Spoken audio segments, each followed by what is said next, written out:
Tere tulemast kuulama ja vaatama MTÜK podcasti. Mina olen Rasmus. Ja mina olen Miia. Ja tänases osas on meil külas Kaja Heinsalu ja räägime sõltuvusest, sellest, kuidas sellest välja tulla ja kuidas teisi abistada. Tere, Kaja! Tere! Räägi natukene alustuseks, kes sa oled ja millega sa tegeled? Oma igapäevases töös tegelen ma sõltlaste nõustamisega. Et toetada ja aidata neil mõista, mis on sõltuvus ja kuidas siis sõltuvusest taastuda ja terveneda ja elada kainena. Sest ma ei oska kedagi õpetada, kellel on sõltuvushäire, mõõdukalt tarvitama, mis tegelikult on iga sõltlase selline soovunelm. Kui ta minu vastuvõtule tuleb, küll aga tean ma üht-teist kainest elust ja see on see osa, millega ma siis inimesi igapäevaselt toetan, et aidata nad siis sealt hävitavast sõltuvusest kaine täisväärtusliku eluni. Väga üllas töö selles mõttes, et see ei ole kindlasti kerge ülesanne tegutseda sellises valdkonnas. Teate, kui sellises valdkonnas tegutseda ja see oleks mulle väga raske, siis ma inimese kindlasti olen seda tüüpi, et ma teeks midagi muud. Et see, mida ma teen, ma armastan väga oma tööd, neid inimesi, kellega ma töötan ja see on selle töö tegemiseks, usun, üks kõige olulisemaid asju üldse, millest alustada. Ja sellepärast ei ole see ka minu jaoks üldse mitte väga raske töö. No võt, nagu iga töö juures, et tuleb ikka teha seda, mis sa armastad. Täpselt, ja kindlasti räägime kõigest sellest ka lähemalt natukene hiljem. Aga meil on selline traditsiooniline algus alati saates, nagu lõpeta lause, et me ütleme sulle paar sellist lühikest lauset ja sina saad selle siis oma soovil kuidagi lõpetada. Ja esimeseks lauseks on minu hobid on.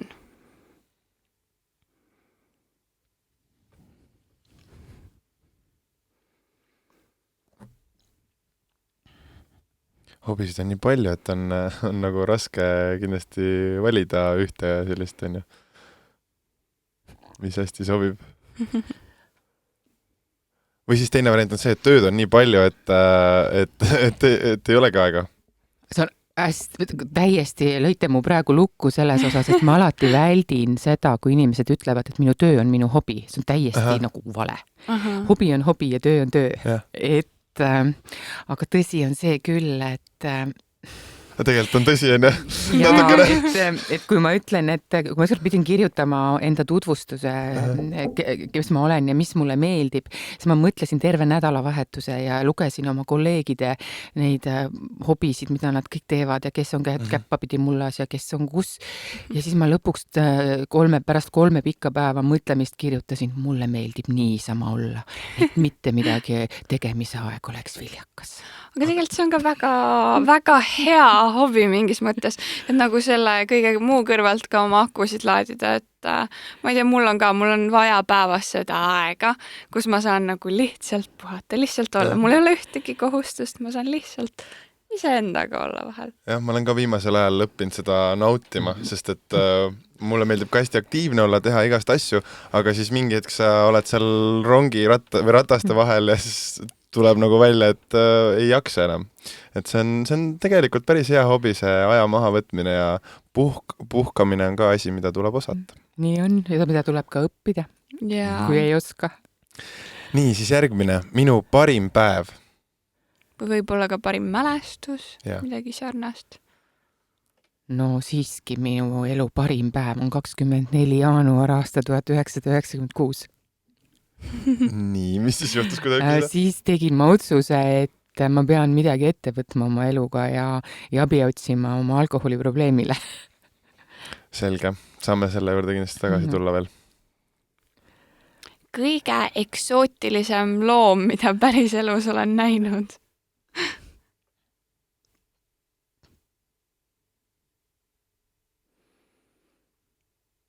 Võib-olla siis, kas ma ei tea, loomaaias või... Väga raske plokk on see mulle alustuseks küll.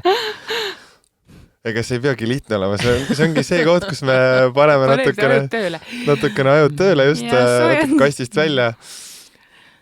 te küsiksite, mis mu lemmikloom on, siis ma ütleksin kass täna. Sobib see ka. Sobib väga hästi. Aga kas sa oled kuskil reisil käinud, mis on sinu parimad reisimälestused? Ikka Aasia, Vietnam, Tai. No seal on küll väga eksootilisi loomi. Aga ma ei ole nendega väga kohtunud. Ei ole sattunud nendesse piirkondadesse. Kulinaarsed retked on.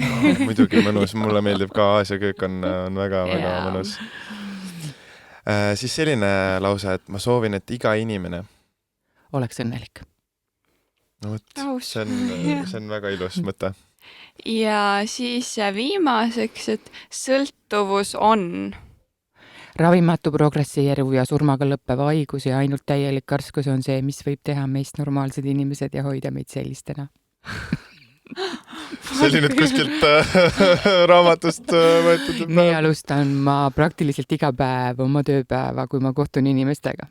Okei. No siis see lause on selgeks saanud, aga see on väga hea, et see on konkreetne ja kõik asjad on seal öeldud, et selles suhtes on suurepärane. Sest igapäevaselt tavainimesel võib olla tegelikult päris keeruline defineerida seda sõna sõltuvust. Seda püütakse väga palju teha ja väga erineval viisil ja tegelikult sõltuvus on väga palju mitmekihilisem kui see, mis ma praegu siin ühes lauses kokku võtsin. Aga see on see alustala, mille pealt tegelikult kogu see taastumise protsess ja enda kaine elu mõtestamine nagu algab. Siin ei ole mõtet teha asja ilusamaks või kuidagi, vaid see on see. No selge. Aga liigukski siis sinu loo juurde, et ma saan aru, et sa oled siis ise ka selle teekonna läbi teinud, et kuidas sinu lugu välja nägi, kuidas see algas ja kuidas sa jõudsid selleni, et sa saad väljusid? Sõltuvus algab alati sõltuvusainete juhuslikust tarvitamisest ja minu lugu algas ka ühel, ma mäletan, aastavahetusel Savetskoja šampusega, mis oli väga lõbus ja meeldejääv kogemus, kus ma arvan, et ma kohtasin nagu seda tunnet, mida ma otsisin ja vajasin ja mis oli midagi väga erilist. Ma olin siis 13-aastane, see oli 13-14 aastaselt aastavahetusel. Et sealt tegelikult algas see lugu. Ja et sõltuvus algab alati juhuslikust tarvitamisest ja mitte ükski inimene ei mõtle, et temast võib saada sõltlane ja kindlasti mina nii ei arvanud ega ei mõelnud ega osanudki karta. Ja esimesed niisugused kogemused olid pigem meeldivad, küll aga tagantjärgi võin öelda, et kohe üle piiri minevad. Et mitte sellised mekutamised, et natukene proovisin ja vaid ikkagi see, et ma jõin, ma tundsin joovet ja see meeldis mulle. Aga pärast seda see enesetunne, kas see kuidagi ei pannud nagu mõtlema sellele, et järgmine kord või see keha on ikkagi pärast nagu, kui sa tarbidki alkoholi siiski nagu väsinud ja sul ei ole see ikkagi. Mul oli järgmine päev kohe pohmell. Ma mäletan, ma ei julgenud üles tõusta, sest mul ei olnud häält ja ma olin kuulnud, et tegelikult ma olin meil ilmselt saanud külma, kui me seal õues olime, seda šampust jõime, aga ma olin kuskilt kuulnud siis noorena, et inimesed joovad oma hääle ära ja siis ma arvasin, et minuga nüüd on see juhtunud ja siis ma ei julgenud enne üles tõusta ja nagu oma pere juurde minna, kui ma nagu oma hääle olin tagasi saanud, et ma arvasin, et nüüd ma olen kohe jään nagu vahele sellega, et mul häält ei ole, et ma olen oma hääle ära joonud.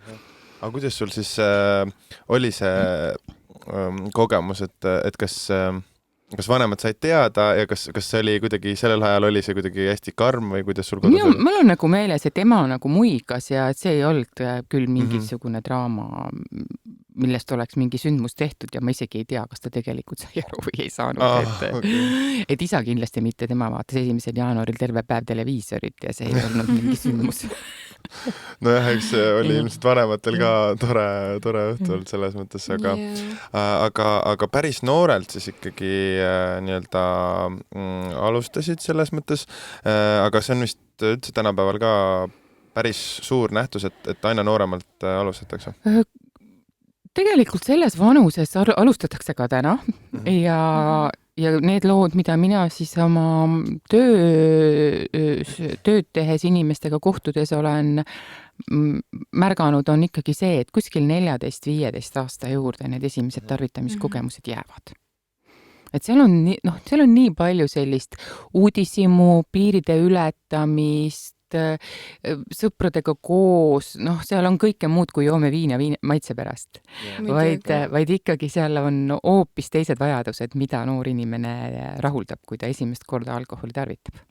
Aga kas ka noorelt on see inimene siis rohkem sõltuvus nagu vastuvõtlik sellele, et ta jääb sõltuvusse või see otseselt ei tulene niivõrd vanusest? Tegelikult ei tulene vanusest.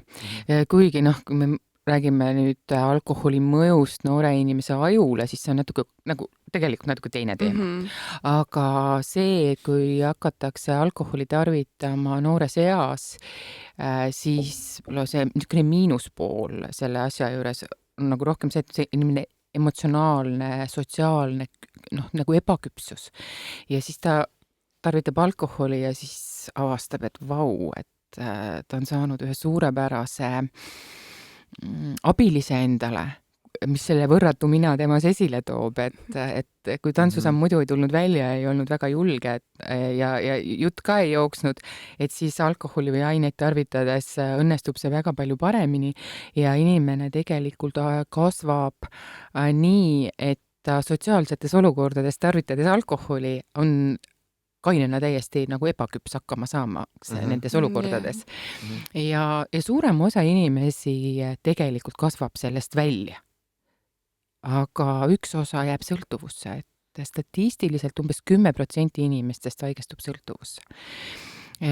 Ja geneetilist eelsoodumust peetakse üsna oluliseks ja siin siis iseloomustab selle geneetilise ma nüüd räägin küll sellist juttu, millel ei ole niisugust kindlasti Eestis teaduslikke uuringuid taga, aga et kui ma olen ka inimeste neid perelugusid uurinud, et kuidas on nendel suguvõsas, siis seal iseloomustab see, et kui on siis ikkagi seal seda sõltuvuse häiret perekonnas esineb, siis see sõltuvus progresseerub kiiremini, areneb kiiremini. Teise puhul on seal see, et ta mitukümmend aastat tarvitab üsna niimoodi funktsioneeriva inimesena, enne kui ta minu vastuvõtule jõuab, aga teine juba jõuab sinna üsna noorena ja see, et ei saa enam samamoodi jätkata ja samas need lood, kunagi oli selline lugu, et kui inimene 25. kuskilt ma mäletan oma õpinguaegadest, et kui 25. eluaastani ei tarvita alkoholi, et siis sinust sõltlast ei saa. Mul on mitmeid ja mitmeid lugusid, kus inimene on olnud nulltolerantsiga põhjusel näiteks, et tema perekonnas on keegi ema või isa alkohoolik ja ta on öelnud, et ma ei hakka kunagi elus jooma. Ja siis hakkab ta jooma 30-aastaselt, võtab oma esimese napsu 30-aastaselt ja väga lühikese aja jooksul progresseerub see häiredel selliselt, et temast on saanud sõltlasi. Mul on olnud kliente, kelle puhul ja sama lugu jällegi, et ema näiteks on olnud alkohoolik ja tema tütar on olnud väga eeskujulik pereema, tal on 3-4 last ja ta ei ole joonud kuni 50. eluaastani üldse. Ja siis tema pere läheb laiali. Selles suhtes lapsed kasvavad suureks, eriti traagiline veel, kui minnakse mehest lahku või on surminimesed lahutanud ja see 50-aastane inimene jääb äkki üksi ja siis ta avastab, et ma võtan nüüd omale väikse napsu, et läheb paremaks ja 3-4 aastaga on saanud inimesest sõltlane. Et see tegelikult sõltuvuse võib haigestuda igaüks meist, ta ei vali ei meid vanuse ega soo järgi ega selle järgi ka, millised on meie teadmised sõltuvused, millised on olnud meie kannatused näiteks kellegi lähedase pereliikme läbi joomise pärast, et see selles osas me ei ole keegi selle eest tegelikult kaitstud. Aga nii, et sa nimetasid sõna haigus ka korra, et sõltuvus siis ikkagi meditsiinilises mõttes võib ka täitsa haigus olla ja täitsa nii-öelda diagnoositav, jah? Sõltuvus on ajuhaigus, mis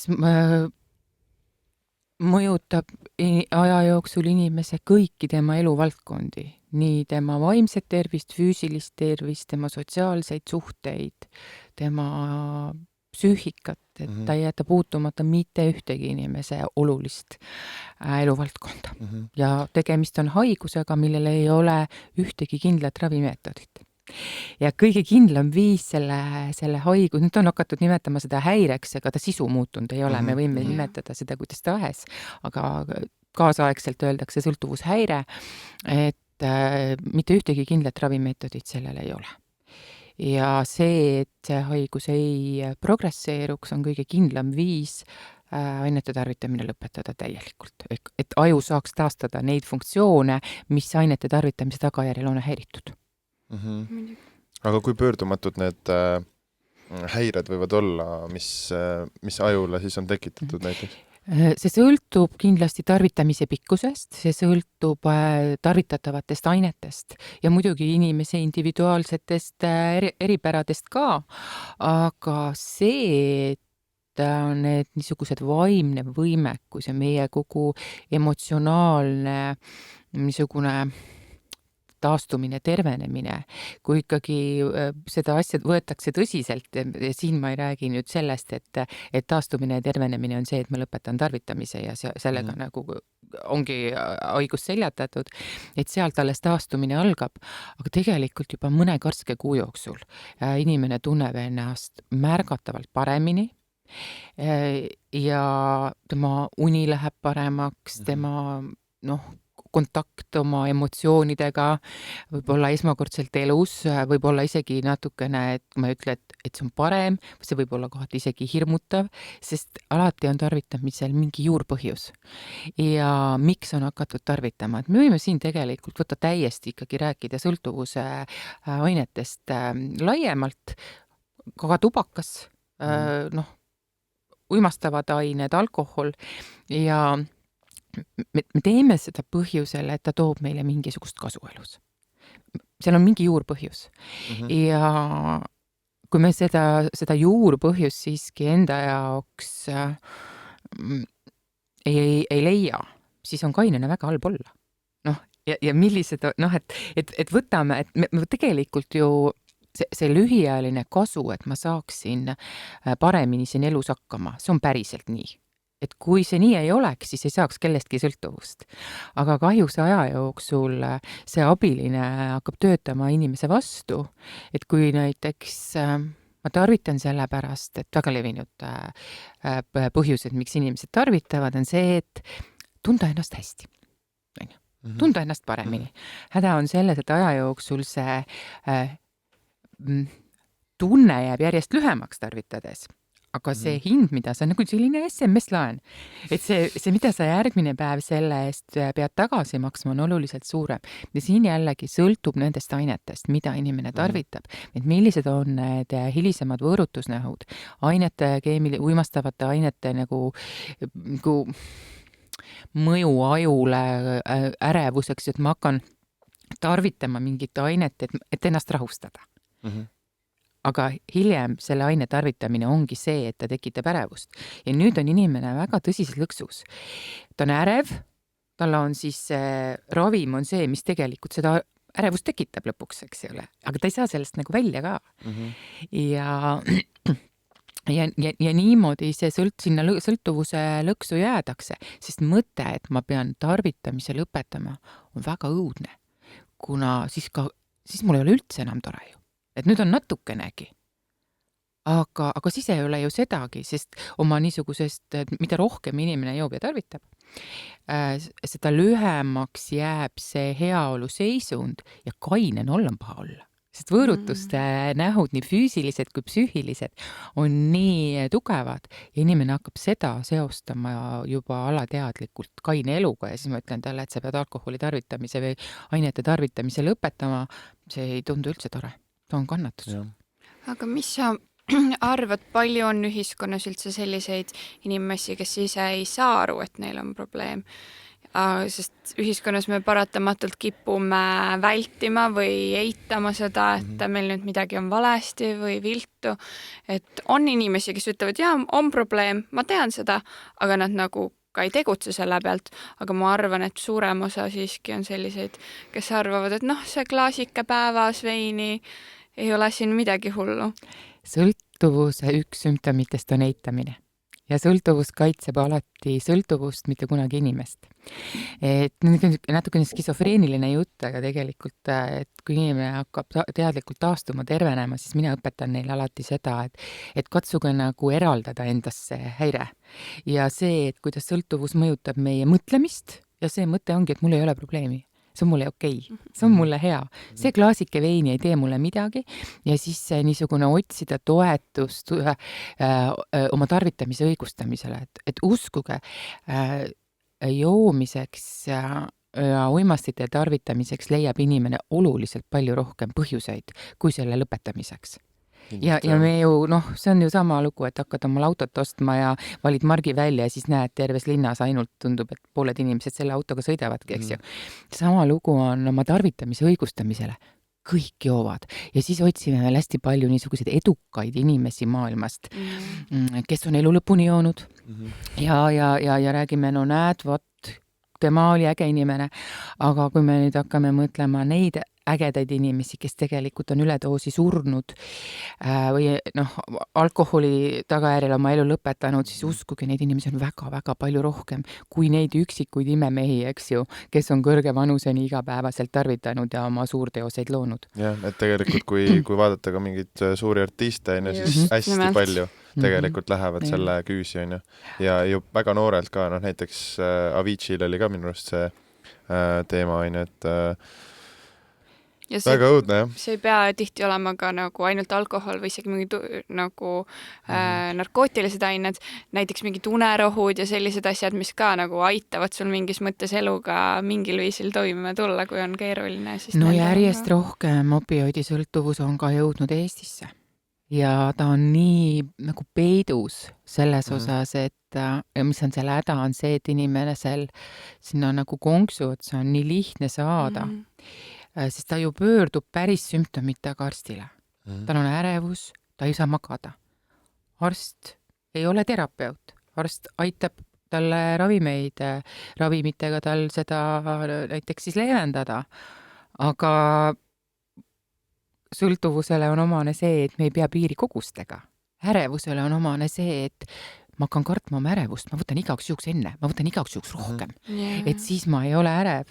Ja niimoodi sinna sõltuvuse lõksu jäädakse ja ma usun, et ka väga palju, mida ma ei usu, vaid ma tean, et väga palju üliõpilaste hulgas, juba gümnaasiumi õpilaste hulgas, ongi seda opioidide väärkasutust. Sest stress on väga suur, pinge on suur ja otsitakse vahendeid, kuidas püsida nagu kaasas, mitte ära kukkuda, eks ju, siit, et saada hakkama sessiooniga ja siis on see, et kui meil on väga stressirohke aeg, me peame magama, aga me ei jää ise magama, sest aju on stressis millises režiimis. Võitle põgene kogu aeg, eks ole. Ja me peame sealt maha saama ja kas me siis teeme seda alkoholiga, illegaalsete ainetega või retseptiravimitega, et ajul on täiesti ükskõik sellest, kas selle on määranud inimesele arst või ta on selle kuskilt ostnud lihtsalt selles osas, et kui me seda väärkasutame, siis see võib viia sõltuvuseni. Mul just nende retseptiravimite osas tuli küsimus, et noorte seas on depressioon on aina levinum nähtus, eriti meil siin selle COVID-i jamaga, et kuidas antidepressantidega on, kas sinna on ka väga lihtne langeda sõltuvusse? Antidepressandid ei ole tegelikult sellised ravimid, mis asi on depressioon? Depressioon on see, kui meie aju ei tooda meile piisavalt dopamiini. See on nüüd hästi lihtsustatud öelda. Ja antidepressanti ülesanne on taastada ajufunktsiooni, tõsta dopamiini taset. Siin võib olla ka vahest see, et meie põhidiagnoos ei pruugi üldse olla depressioon. Seal on all midagi. Aga väga lihtne on kuidagi seda, et mul on kõik depressiooni sümptomid, et ma hakkan ravima seda depressiooni, aga see, mis mind on depressioonini viinud, seal võib olla hoopis mõni muu psüühikahäire. Näiteks viimasel ajal on väga palju, ma natukene tunnen, et sellest hakkab saama moehaigus, et iga noor inimene, kui tal on keskendumisraskused, arvab, et tal on ATH, eks ju.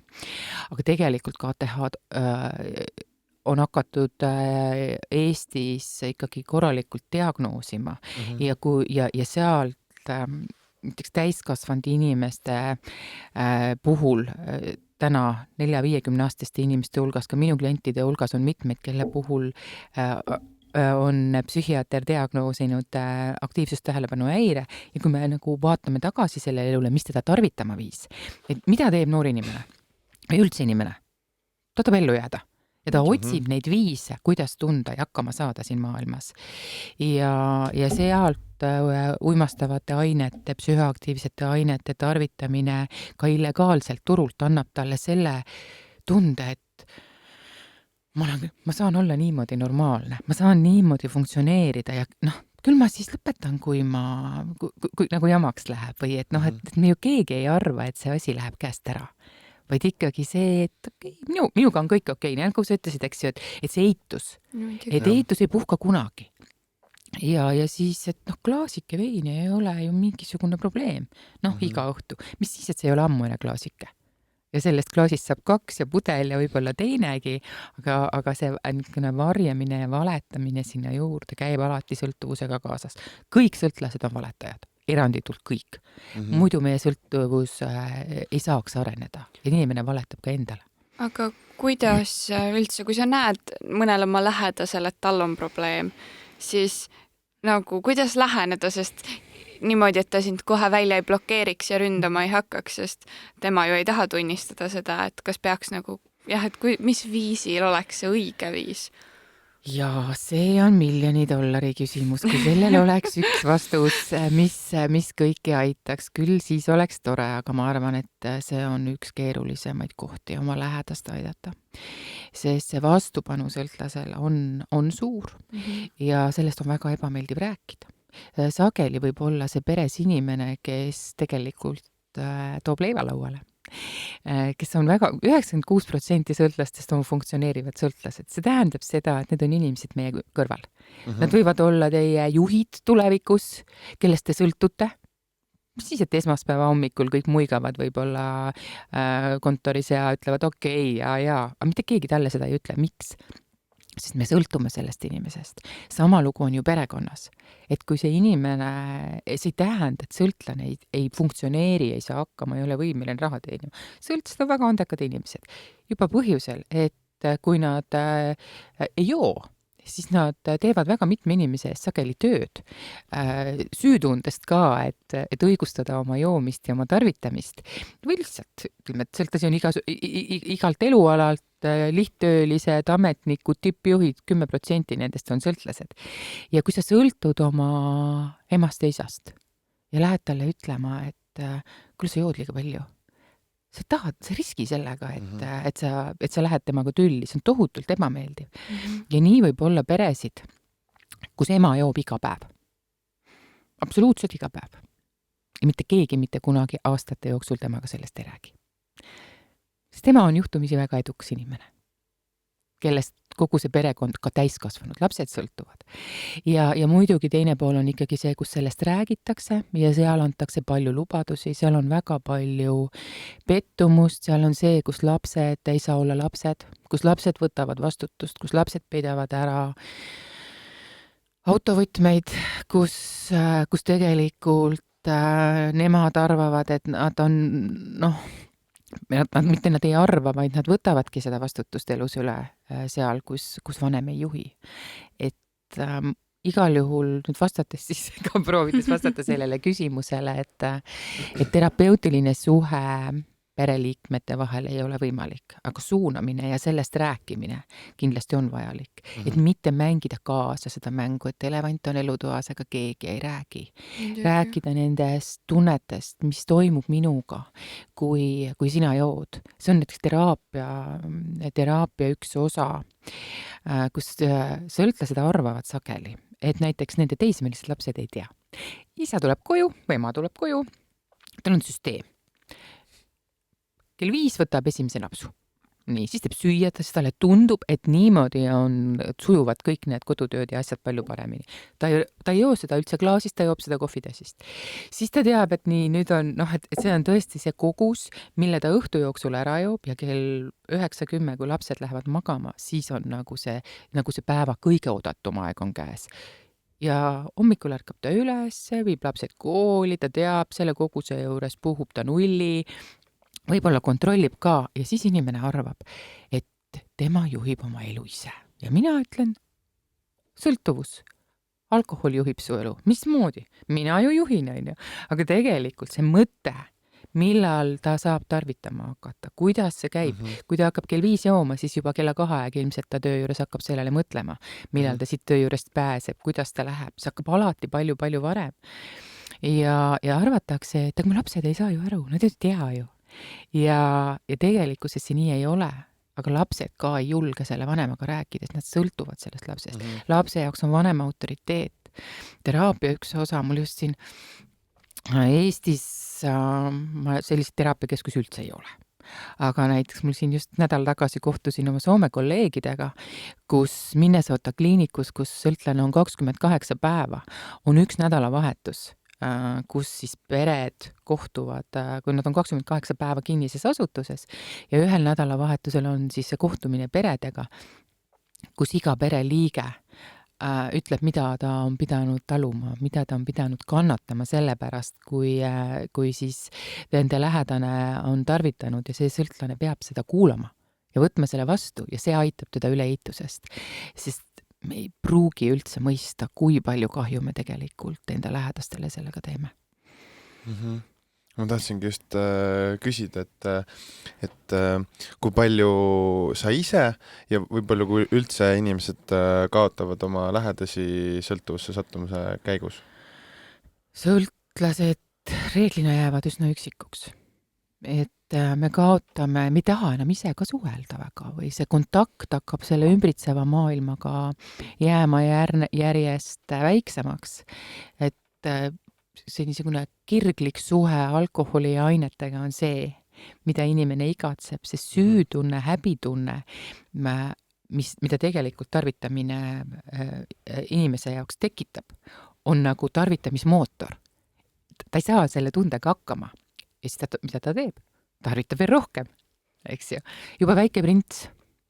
Mulle väga meeldib süüa häbi teema juures alati tsiteerida Väikest printsi, kuidas ta sattus sinna planeedile, kus elasid alkohoolikud ja ta küsis, et miks sa jood? Sellepärast, et häbi on. Aga miks sul häbi on? Sellepärast, et ma joon. Ja see tõesti on nii. Et see on nagu siuke lõpmatu nõiaring, ja sealt ongi ilmselt väga keeruline välja saada. Aga kas ja kuidas tänaseni sinu minevik sind ennast mõjutanud on kõige enam ja kas siis, kui sul oli ka sõltuvus, et kas siis nagu see ühiskonnapilt oli mingis mõttes teine ja üldse ka see, kuidas sind võib-olla vaadati, siin on nüüd hästi palju küsimusi ühes.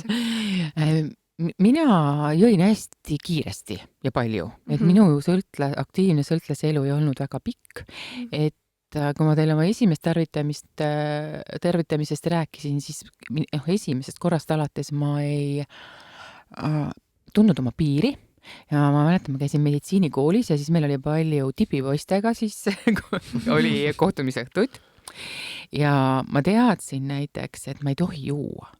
Et kui ma joon, et ma kuidagi ei pea piiri ja ma arvasin, et see on miski, mida inimene õpib. Et ma olen lihtsalt noor, et ma ei ole nagu seda selgeks saanud ja ma hoidsin ennast nagu tagasi, sest ma nagu kartsin, mis minuga juhtub. Sest praktiliselt kõik korrad, kui ma teismelisena jõin, olid lõppenud nagu niimoodi, nagu mulle ei meeldinud.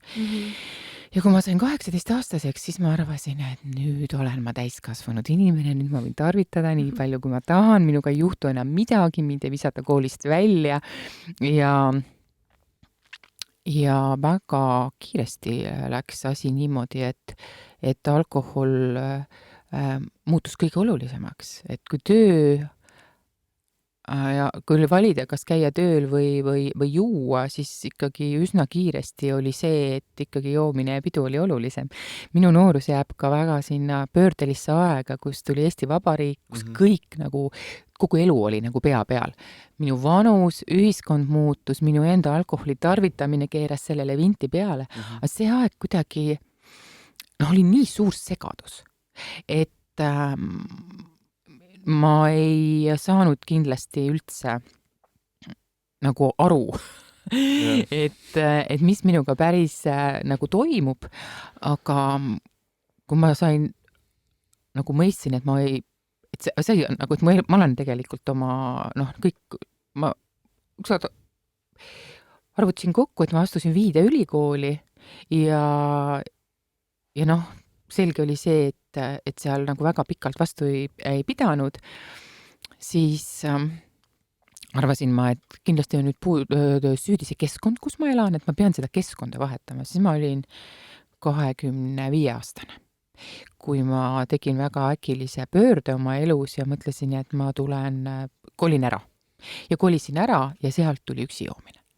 Nii et kui ma olin aasta aega siis selles uues keskkonnas iseendaga olnud, siis ma võisin ka näiteks kuskil peol käia niimoodi, et ma ei joo. Et kardan, et mul läheb käest ära ja siis see niisugune tahtejõuga kaine püsimine lõppes sellega, et kui ma peolt koju jõudsin, et siis ma premeerisin ennast sellega, et see pidu keskis tegelikult üksinda võib-olla 1-2 päeva mul. Et ma olin ka 26 aastat vana, kui ma tõsiselt mõistsin seda, et ma oma soovile vaatamata ei saa loobuda joomisest. Ja siin nagu see tahtejõud mitte kuidagi mind üle 3 päeva ei aidanud. Et kui juba natukene parem sai, siis läks kõik jälle vanarada mööda nagu edasi. Okay. Aga kuidas sa jõudsid selle arusaamani, et midagi on nüüd valesti ja et midagi peaks muutma? Eks neid niisuguseid äratundmise hetki nagu oli enne ka, aga see oli väga selgelt üks nädalavahetus, teate, mitte midagi hullu ei juhtunud. Et kui räägitakse, et igal sõltlasel on nagu, peab olema see oma põhi või et sinuga juhtus midagi nagu väga hullu, siis minu jaoks pigem oli see allakäigu trepp nagu käis nagu astmetega.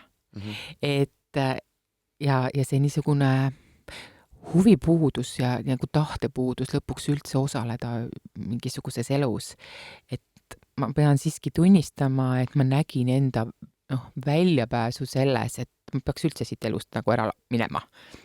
Et see oli ikkagi üsna lootusetu olukord minu jaoks. Ja see üks nädalavahetus, kus ma kindlalt otsustasin, et ma ei joo. Kohe püüdsin omale niisugust nagu takistusi seada, et mul ei oleks raha. Tegelikult läks nii, et ma jõin ikkagi terve nädalavahetuse. Ja siis ma sellel esmaspäeva hommikul, kui ma läksin tööle, meil oli eraettevõtte väike kauplus, oli kesklinnas, oma partnerile ütlesin, et tead, et ma pean midagi ette võtma. Aga tegelikult minu sõbrad ei võtnud mind väga tõsiselt üldse sellel ajal, sest ma ikkagi varjasin väga palju oma joomist. See, kui palju ma tegelikult üksi kodus jõin, seda ei teadnud mitte keegi.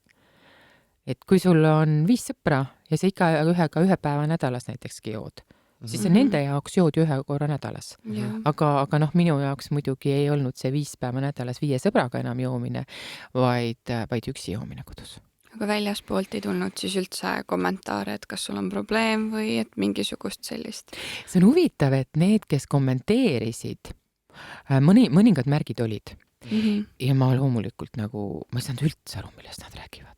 Ma nagu, ma nagu pahandasin või. Et see täiesti eitus. Et see väljapoolt tulenev ainult tagantjärgi, ma võin öelda selle peale, et need inimesed nägid tegelikult neid sümptomeid minus. Aga need küll mitte kuidagi mind ei pannud mõtlema selle peale, et ma peaks lõpetama. Aga kuidas või kus sa siis abi otsisid, et tol ajal võib-olla ei olnud veel nii palju variante, kuhu minna? Täna ka ei ole, aga tol ajal ei olnud üldse, sest mina olin kodust, kus alkoholi võib-olla tarvitati sellisest sõrmkübara suurusest pitsist, kus isa võttis 1 pitsi ja naeris ja oli tore ja lõbus ja ma pigem mõtlesin, et võiks tihemini võtta, et see on nii vahva.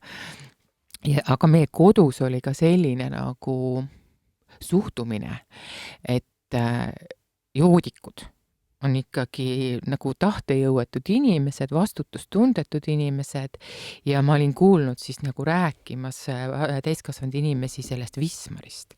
Et noh, kes viinaravil käib, see on ikka täiesti põhjas inimene, eks ju. Ja noh, see selles osas oli nagu täiesti välistatud, aga jah, mina otsisin abi tugigrupist ja sealt ma seda abi ka sain. No väga hea, et siis ja sealt siis läks nagu kõik paremuse poole. No sealt algas minu taastumise tee, mis kestab tänaseni, et pea 27 aastat olen elanud kainena, kuigi ma mõtlesin, et mingid, need inimesed seal grupis minu jaoks nad olid sama kaua joonud, kui mul vanust oli, ma olin ainus naine, see oli õudne. See oli, ma arvan, üks oleandavamaid kogemusi, mida ma üldse nagu oma elus olin tundnud, on ju, et nüüd ma olen siis siia jõudnud oma eluga, on ju, et ma jõin palju ilusamates kohtades, kui ma nagu pidin kaineks saama aga see, mida ma seal kuulsin, oli see oli 2 asja, mis mulle nagu väga tugevalt meelde jäid, oli, et ainult alkohoolik saab aidata teist alkohoolikut, ehk see mõistmise koht. Ja teine oli see, et minust ei saa kunagi normaalset tarvitajat, aga et kui sa lõpetad selle tarvitamise, siis sa võid elada nagu normaalne inimene. Ja see olid mõned punktid, mis seal siis ette loeti, et kas sa vastad nendele kriteeriumitele ja ma vastasin absoluutselt kõigele. Et joomine valel ajal, koguste ületamine, elukoha vahetamise proovimised, et ma olin need kõik ära teinud ja näinud, et sellest ei ole abi ja ma tõesti tundsin seda tunnet, et ma tundsin ennast paremini. Ma suutsin sellel päeval olla kaine ja järgmine päev ma siis läksin jälle tagasi. Aga see on niisugune soov olla natukene nagu parem või siis ma mõtlesin, et okei, et ma natukene nagu käin ja vaatan, et saan kõik niisugused nipid teada, et küll ma siis saan nagu ise edasi või et ma ei tahtnud kuidagi samastuda nende inimestega, et ma olen ikka nagu parem. Ja ega nad mind väga tõsiselt ei võtnud ka, aga kuna naisi ei olnud ilus vaadata, noor inimene käib, et olid viisakad, aga ma tajusin seda, et nad tegelikult ei võta ka mind nagu väga tõsiselt. Ja see tekitas must trotsi. Ja mida rohkem ma muidugi nagu süvenesin oma sellesse tarvitamise ajalukku ja kogu teadmised, nagu mis ma sain ka sõltuvusest, andsid iga päevaga mulle kinnitust, et kas ma tahan oma elus 25 aastat nagu veel juua, et jõuda siia või ma lõpetan praegu. Ja okei, see kõlab nüüd nagu nii, et ma olin tohutult teadlik ja hästi nagu võtsin mõistusega, tegelikult päris nii see ka ei olnud. Et see on osa tõest, aga eks ma olin ikkagi, minu põhi oli tegelikult käes, ma olin tegelikult väga hädas ja mitte ainult nagu see mineviku vaatamine, et ma ei ole kunagi osanud tarvitada ja nüüd, kui ma edasi joon, vot siis ja siis. Tegelikult seda ehitust oli väga palju, seda soovi, ma mäletan isegi pigem oli seda, et ma käin ja äkki on võimalus, et ma ei ole. Ja siis hakkasid tulema, et et läheb mööda ja saan elada nagu normaalne inimene. Ikka on ju uuringuid tehakse, eks ju, ja näed, avastatakse, et sul poleks seda haigust. Ma olin ise see uurija, aga siis tulid sööstud niisugused nagu kinnisideed, mis käivad sõltuvuse häirega kaasa. Et sa lõpetad tarvitamise, tahad olla kaine, soovid olla kaine, oled otsustanud elada kainena ja siis tuleb nagu välk selgest taevast tohutu imu, nagu hullumeelsus täiesti, et ma tahan praegu nii meeletult seda veini või mida iganes siis jooki ja see annab kinnitust, et see ei ole normaalne. Normaalne inimene ei tunne sellist imusid. Ja mind need himud kiusasid väga tõsiselt ja ma olen väga tänulik nendele himudele, et ma pidin nagu teadlikult tegelema enda kaineks püsimisega absoluutselt iga päev. Et see ei olnud nagu miski lihtsalt, et mis tuli iseenesest, see nõudis pühendumistööd aastaid ja ma arvan, et ma teen seda ka tegelikult täna. Et ma ei tegele täna enam himudega, aga sõltlase, taastuva terveneva sõltlase elu tähendab pidevat teadlikkust ja tasakaalu. Ja olenemata sellest, kas ta on olnud kaine 6 aega, 10 aastat või 20 aastat. Kui ma selle tasakaalu oma elus kaotan, siis see siit ajust ei ole kuskile kadunud, et see mehike istub ja ootab oma aega seal nii kaua, kuni mina elan, on ju, ja ma ei tohi talle seda võimalust anda, et ta suudab mind veenda selles, et see oleks mulle praegu väga hea. Aga kas sul oli mingi positiivne harjumus või asi, millega sa asendasid seda või otseselt ei olnud sellist asja? Minu jaoks tegelikult sai aastateks grupp väga oluliseks osaks minu elus. Et täna ma ise toetades ja suunates inimesi võib-olla pigem nii kallutatult neid ei aita, vaid annan pigem seda, et see sina ise, sinu enda taastumine, sinu sotsiaalne elu, füüsiline aktiivsus, et ma ikkagi kadusin päris aastateks tegelikult üldse nagu areenilt, aga see oli kindlasti hea aeg, hästi investeeritud aeg, mis ju täna mõjutab mu elu ka väga-väga palju, sellepärast, et see, mida ma teen, ma saaks eales teha seda, mida ma teen, kui mul ei oleks seda kogemust. Kui mul ei oleks seda joomise kogemust, kui mul ei oleks isikliku pikka taastumise kogemust, see oleks võimatu. See on nagu kõige alustöös sõltlastega. See, et inimene tuleb su juurde ja ta tegelikult vajab kõige rohkem seda, et olla mõistetud, mitte hukka mõistetud. Ja siit jookseb see piir, kus inimene, kes ise ei ole sõltlane, kahjuks kipub siiski selle ratsionaalse poolega lähenema sellele, et kuidas sa ei saa, kuidas sa nii vastutustundetult käitud, on ju, mis mõttes? Sul on kõik olemas. Mul endal tekkis selline küsimus, et tegelikult praegu on ju ka poelettidel müügil alkoholivabad õlled ja šampused ja sellised asjad, et nüüd kui mõeldagi inimesest, kes on olnud sõltuvuses, kas see võib olla tegelikult selline nagu petlik alternatiiv nende jaoks, mis nagu tegelikult nad tagasi sõltuvusse viib või kuidas nagu, kas sellel ka mingisugune roll või mõju on? Nii ja naa. Ühelt poolt, kui lõpetada tarvitamine, siis harjumuse muutmine on nagu see esimese etapi ülesanne. Ja et muuta harjumust, me ei tohiks väga minna konflikti selle nagu keskkonnaga, kus me oleme. Et alkoholivaba jook võib aidata meid ja toetada meid sotsiaalses keskkonnas, kus me ei oska käituda. Inimene käib korporatsioonis, ülikooli korporatsioonis, teatavasti, eks ju, millised on seal tavad, õlu kuulub sinna juurde ja kui ma ei ole enda jaoks sellest häbist üle saanud, et ma tegelikult ei saa juua nagu teised. Inimene tahab olla, ta on karjaloom, ta tahab olla nagu teised.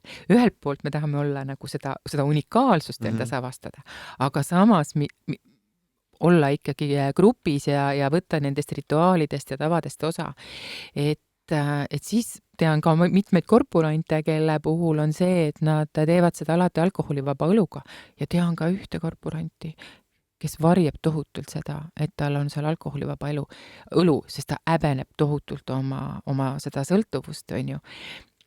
Okei, saab hakkama, aga mina küll ise rohkem toetan seda, et me läheksime alguses üle nendele alkoholivabadele jookidele, mis ei meenuta meie lemmikjooki.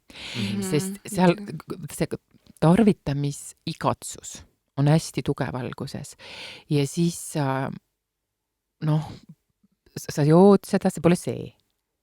Sa ei saa seda joovet, mida sa sealt tahad saada, siis ta võib nagu väga nagu tõsiselt selle niimoodi äratada üles selle himu selle joogi järgi ja lõpuks inimene lööb käega ja ütleb, mis seal ikka. Teine asi on veel üks väga suur oht on see, et alkoholivabad joogid on läinud väga heaks.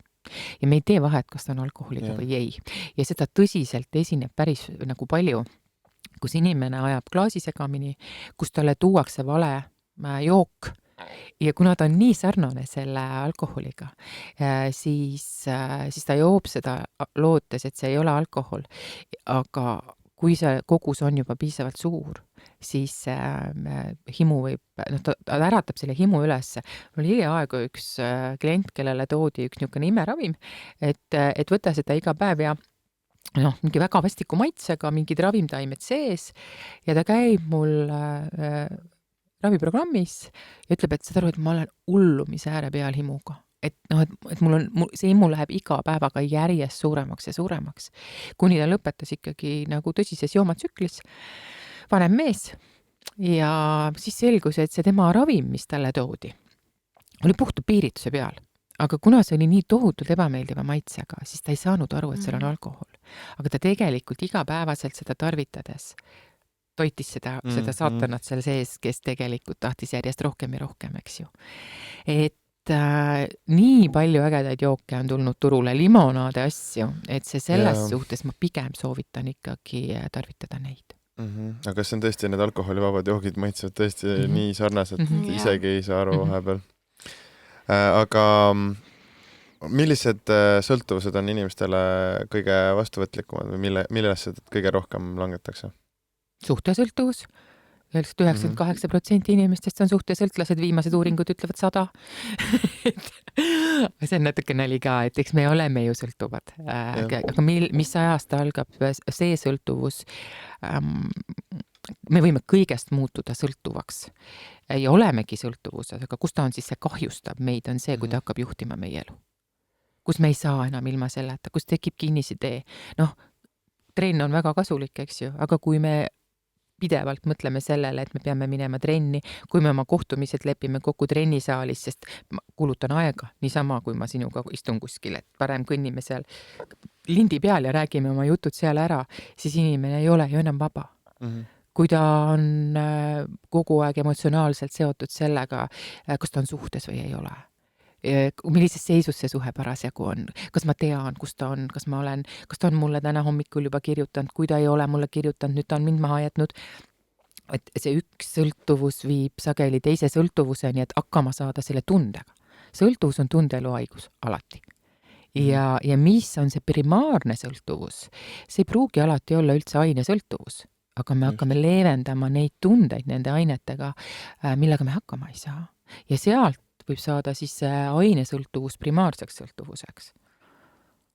See on väga huvitav, et nüüd sõltuvusi on nii palju ja nii erinevaid ja me ei pruugigi ise tähele panna. Et ma olen kindel, et meil kõigil on mingid asjad, mis nagu tekitavad sõltuvust, et jah, väga põnev. Aga mina tahaks küsida ka seda, et ma kuskilt lugesin, ma ei tea, kas see oli mingi uuringud või mingi uudis, et kui tarvitada ülinatukene alkoholi, et siis see võib tegelikult tõsta su mingisugust siis nagu mingisugust... Või punane vein on ka mingi südamele väidetavalt hea ja siuksed asjad. Et kas sellel tarvitamisel võib olla ka mingisugune hea mõju või pigem ta jääb ikkagi alati üldkokkuvõttes sinna halva poole? See ei ole ohutut alkoholide kogust, aga nüüd kindlasti mulle mõningad spetsialistid vaidlevad siin ka vastu. Üks mu hea kolleeg, arst alati tahtis minuga vaielda sellel teemal, kui palju tervemad ja õnnelikumad on need inimesed, kes joovad häid veine. Siis mina ei vaidle kunagi nendel teemadel, mina tegelen sõltuvushäiretega inimestega. Ja sõltuvushäiretega inimesele ei ole ohutut alkoholikogust. Ja siin on nagu punkt, siin ei ole aga. Et ja alkohol ei ole halb. Sellega kaasnevad tagajärjed on halvad. Et kui inimene tarvitab mõõdukalt alkoholi, siis meie ühiskonnas on see aastaid tõesti ju täiesti tolereeritud ja mõista seda enda jaoks, mis see minuga teeb. Kui see minu elu teeb halvemaks, siis see ei ole mulle hea. Ja kõik uuringud võivad mulle öelda, et see võib olla vastupidi. Õudselt äge film oli eelmine aasta, Uus laine. Taani film, kuidas keskealised kooliõpetajad püstitasid hüpoteesi, et inimesel on õnnest puudu 0,5 promilli. Ja siis, kuidas nad hakkasid 0,5 promilliga nagu hoidma seda ja kuidas nende võimekus kasvas ja väga-väga soovitan vaadata, väga äge film. Ja jällegi igaüks peab leidma nagu enda jaoks selle sobiva viisi, kuidas siin maailmas õnnelikult elada ja oma elu mõtestada, on ju. Ja kui alkoholiained viivad elu mõtte, siis ei ole see sinu jaoks väga lihtne. Aga kui palju käib su juures noori inimesi või ütleme siis alla 30-aastaseid inimesi näiteks? Käib vähe. kõige noorem on olnudki 18-aastane, sest noorematega ma ei tegele. Käib vähe ja põhjus on hästi, ma arvan, väga lihtne ka. Sõltuvus on progresseeruv haigus ja me ei otsi abi enne, kui negatiivsed tagajärjed on suuremad kui positiivsed, ehk see kannatuste hulk ikkagi peab olema juba suurem. Et see võtab aega ja küll olenemata vanusest inimesed taastumisprotsessis kahetsevad kõik ühte asja, olenemata kui vanad nad on. See on kaotatud aeg tarvitamisele. Ja samas ma tean, et me ei saa kedagi nagu vägisi sellesse nagu selles veenda, küll aga teraapia eesmärk on see, et tõsta seda põhja ülespoole. Aga see ei ole nii lihtne, kui neid positiivseid pooli tarvitamisest on rohkem kui negatiivseid. Nojah, kindlasti noorena on just see seltskond, kellega sa käid, sest see on nii-öelda normaalne, et kõik tarvitavad just ja siis tekib see eituse moment ja palju lihtsam on nagu öelda, et mul tegelikult ei ole midagi viga. Inimene jääb üksi. Tegelikult, kui inimene on keskeas ja on aastaid tarvitanud, siis ta on ennast üksikuks joonud, aga noorena jääb inimene üksi. Miks minu jaoks oli tugigrupp ikkagi täiesti päästev koht oli see, ma olin ka muidugi ennast väga kiiresti nagu sellesse seisu joonud, et ma ei tahtnud enam väga inimesi näha, et mul ei olnud väga suurt kaotust nagu selle seltskonnaga. Aga sealt paar aastat enne ei oleks ma lõpetanud sellepärast, et ma oleks täiesti üksi jäänud siis, kui mul see seltskond veel oli, eks ju. Ja see on väga keeruline selles ajas, sest alkoholiained on sidusaine. Ja nüüd ma võtan selle sidusaine ära ja ongi jama. Aga kui nüüd noortest rääkida, siis mis sina ise arvad, kas Eestis peaks ka tõstma alkoholi tarbimispiirangu sinna 21 ringi, nagu see on USA-s või see keelamine just teeb asja hullemaks? Ma arvan, et see ei aita. Ausalt öeldes ma arvan, et see väga ei aita. Võib-olla nii palju, et seda sotsiaalset tarbimist võib-olla vähendada. Et ta on kohe nagu, et ta on niisugune nagu normaalsus. Et sul ei olegi nagu väga valikut või et selles mõttes võib-olla ta natukene aitaks, aga ma ei usu väga piirangutesse. Ma usun rohkem teavitamisse ja valikutesse. See tekitab veel rohkem seda trotsi ja ma mõtlen just nende peale, kes näiteks, oletame, et see võetakse vastu nüüd, see seadus on nüüd 21 on ju, ja need, kes on 19 või seal 20 on ju, siis neil tekib äkitselt see, et ma ei saagi enam või, mis mõttes on ju, et kuidas sa selle lahendad ja siis jah, et niikuinii seda juba tehakse ju alaealist seas liigub, see on kättesaadav selles mõttes, et ongi ju tänapäeva alkohol on täiskasvanu jaoks nii lihtne kätte saada. Noorte jaoks ka. Ja noorte jaoks ka just, et sul on nüüd tutvusringkond, Eesti on nii väike, et kõik teevad kõiki põhimõtteliselt, aga see on küll päris kurb, et Eesti on ikkagi Euroopa ja ma ei tea, kas ka maailma tipus ilmselt, sest Euroopas ja lääneriikides ilmselt see alkoholi tarbimine on kõige suurem maailmas. Jaa, mul on mõned kliendid, kes õpivad välismaal ülikoolis siin läbi interneti ja seal on jälle kahjuks tohutult suur kanepi tarvitamine. Et alkoholi ei tarvitata nii palju, aga kanep on nagu täiesti tavaline. Ja, et tegelikult uimastavate ainete tarvitamine noorte hulgas on tõsine teema. Väga-väga. Ja just see lõpetamine teeb selle väga raske, lõpetamise teeb raskeks see, et kes on välistudengid, eks ju, ütlevad, et ma olen võõral maal, mul on nii suur stress ja see ühendab mind minu sõpradega siin ja kui ma selle veel lõpetan, siis ma olen jälle täiesti üksi, on ju. Neid inimesi ma väga soovitan tugigruppidesse minna ja käivad ka ja saavad sealt tegelikult väga suurt abi ja tuge. Et üksinduses ja eraldatuses on väga raske sõltuvusainete tarvitamist lõpetada. Aga kuidas sa saad aru, et nüüd need on õiged inimesed, keda enda juures hoida või need on valed inimesed, keda enda juures hoida, et on sul mingid häid soovitusi, kuidas tunda ära need inimesed, kes on õiged inimesed või mitte? Minu töös on hästi suurepärane see, et inimene valib alati mind. No võt, jah.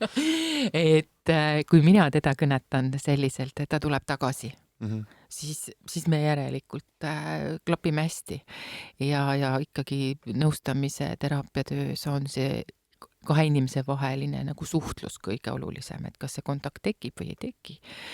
Ja ühega see tekib, teisega see ei teki ja alati ei ole ka põhjus see, vaid mul on tõesti mitmeid inimesi, kellega ma olen kohtunud, ma ei tee kunagi asja ilusamaks, me ütlen, et me hakkame vähendama või et kui sa ei ole selleks valmis, tule siis tagasi, kui oled. Aga ma ei tee seda, et teeme nüüd nii, et sa jood ainult või tarvitad ainult laupäeviti. Ja nad tulevad tagasi erinevatest kohtadest, mõned tulevad tagasi väga sügavast põhjast, kuhu nad on väga lühikese ajaga jõudnud, kuhu nad iial ei oleks arvanud, et nad võivad jõuda. Et tippjuhist tolmuimaja müüjaks aastaga on need lood. Ja kus tõesti inimene ütleb, et ei, et ma ei saa lõpetada, mul on selline positsioon, kui ma ei saa lolli mängida mingi limonaadiga, mul on 200 töötajat, ma olen nende jaoks liideri autoriteet, on ju. Ja siis see liideri autoriteet on aasta pärast lahti lastud ja tal ei ole enam midagi. Ja siis ta on tagasi. Või ei ole. Halvemal juhul mitte. Täpselt. Ma kiirelt puudutaks ka seda teemat, mis tegelikult meedias ja igal pool on päris aktuaalne olnud, mis on need maitsega e-sigaretid, mille tarbimine koolides ja igal pool on tegelikult mingis mõttes ka pandeemia. No see on ikka jõhker tegelikult. See on ikka, kus noorimad tarvitajad on 8-aastased, siis see tundub nagu väga suur probleem ühiskonnas hetkel. See on väga suur probleem ja siin on motiveerida inimest lõpetama palju raskem kui tavalise tubekaga. Sest miks väga paljud inimesed, noored inimesed ei hakka suitsetama tubakat? Rõve. Ta on nii rõve. Ja see, miks hakatakse suitsetama, seal ei ole see põhjus, et see on niivõrd meeldiv ja mõnus, vaid jällegi juurpõhjus on see piiride ületamine, ma tunnen ennast täiskasvanuna, vabadus, see on hoopis teised märksõnad. Aga ta on nii vastik, et see esimene kogemus oli nii rõve, et reeglina ju kõik hakkavad praktiliselt oksele või süda läheb pahaks, eks ju. Ja nüüd on siis küsimus, et kas jääb sellega või need muud põhjused kaaluvad selle üles, et ma kannatan selle ära, kuni hakkab meeldima. Siis veipimisega seda ei ole. Ja seal ei ole ka seda, ei ole ebameeldivat lõhna. Seda saab teha salaja kohtades, kus tavalist suitsu ei saa teha, et neid niisuguseid nähtavaid negatiivseid mõjusid on vähem, seda on uuritud vähem, jällegi ta ju ei, seda kahju, see on ainult kuskil mingi statistika, kuskil paberil, see ei puuduta üldse nagu mind, on ju. Ja ma olen rääkinud inimestega, kes siis on loobunud suitsetamisest läinud, tubaka suitsetamisest läinud üle veipimisele, ütlevadki, et mul on nii raske sellest loobuda. Sest ma ei leia seda motivatsiooni, miks ma seda peaksin tegema, et ta on tugevam sõltuvus kui siis tavaline sigaret. Ja tõesti seega, mida siin meediast viimasel ajal kuulda on, et see on täiesti pandeemiaks muutunud noorte hulgas. Miks ta nii populaarne on, ma ei kujuta ette. Aga see ongi jälle see grupi mentaliteet või korra proovid, nii hea, ja sealt ta läheb tegelikult, mõtlen ise ka nagu meie siin võib-olla tutvusringkonna peale või selles mõttes, et väga raske on nagu leida juba inimest, kes ei oleks seda üldse proovinud või kes ei tee seda nii-öelda regulaarselt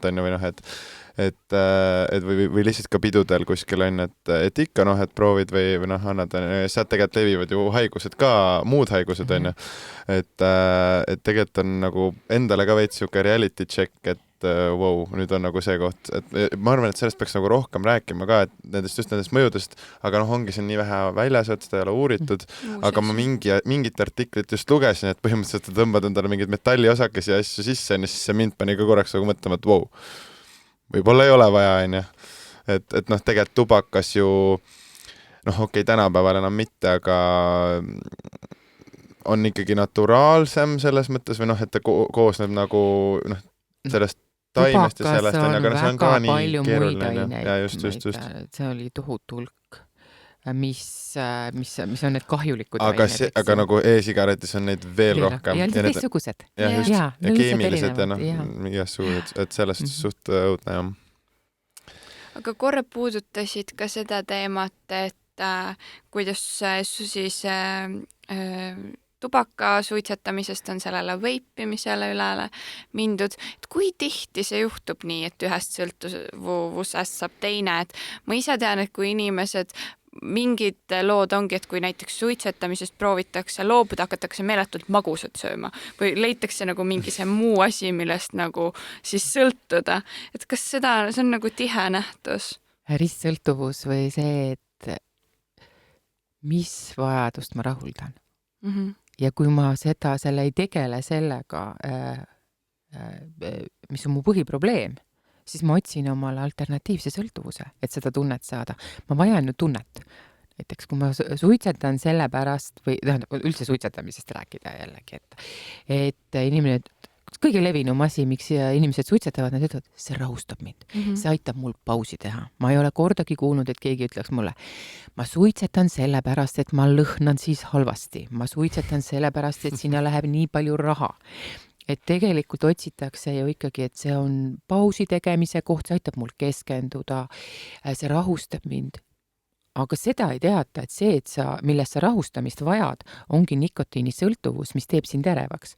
Et inimene on jällegi sellise stressiseisundis suitsetajana ja see, kui me vajame sigaretti, tähendab seda, et meil on sõltuvus nikotiinist ja nikotiini puudus teeb meid ärevaks ja siis me teeme sigareti ja tunneme, see sigaret rahustab mind, mitte ei mõtle, see sigareti suitsetamise sõltuvus teeb mind närviliseks.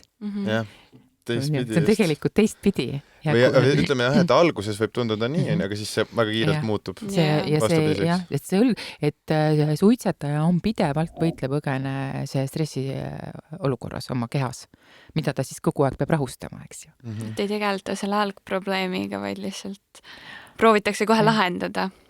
Aga nagu suitsetamise sõltuvus, tubaka sõltuvus on küll nagu väga tugev sõltuvus, aga selle lõpetamine teraapiana võib-olla on palju lühem. Et ma võib-olla inimesega kohtun seal 2-3 korda, teeme seal pika vestluse, ka kasutan oma töös juhitud meditatsiooni, tuntud ka hüpnoosi nimel, et näiteks suitsetamisest loobumise puhul ma seda kasutan, et inimesele aidata harjumust muuta.